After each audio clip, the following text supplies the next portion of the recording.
આવડો લાવો હાથો ભાંગી જાય ને તો હરિભાઈ ઘેર નહીં જવા દે. આવડાના દીકરા બાકી ખોટી ધમકી મારતો નહીં. આ તારા મગજમાં ખોટી કેસેટ સડી ગઈ છે. ભૂલી જા, બધું ભૂલી જા. તો કાકા તમે મગજમાંથી કેસેટ કાઢી નાખો. છોકરો વાડીએ કામ કરશે. તમે આદિ લગન છોકરા પાસે પટાવીને કામ કરાવ્યું. હું વળી તમે કામ કરીને ઊંધા વળી ગયા. કાઈ નહીં, ગયા વર્ષે મેં કીધું તો મારી વહુ નાણા તેડી આવે. તમે શું કીધું તો? હા તો તમે શું કીધું તું? હું કીધું કે બેટા ખમી જા. હા આપણે 11 પછી વાત. હા હું ખમી ગયો. ખઈમો. વૈશ્વા તમને પાછું કીધું હા. કે આણા તેડી આવો. હા. તો તમે કીધું કે મા મહિના પછી વાત. બરોબર છે. હું ખમી ગયો. લા ભાઈ ખઈમો 11 વઈ ગઈ. વઈ ગઈ. મા મહિનો વઈ ગયો. લા વયો ગયો. તો આમ નમરાજ લગભગ હું ઉયો જાય. આ કોરે ને તારી ઉપર મીઠી નજર છે, તને ના ખબર હોય.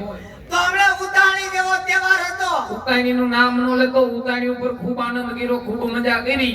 દ્વારકા ગયા તા, દ્વારકાધીશ ના દર્શન કર્યા, મજા કરી છે. કાઈ ઘટવા નથી દીધું. હા, મજા કરી. તો ઉતાણી ઉપર 5 દી મારી વહુને તેડી આવ્યો હોત હા તો તમારા બાપનું હું થાય? બોલવાની કઈ ભાન નથી. એ નાના મોટાનો કઈ વર્તારો નથી આને. મકોડો કવડી ગયો.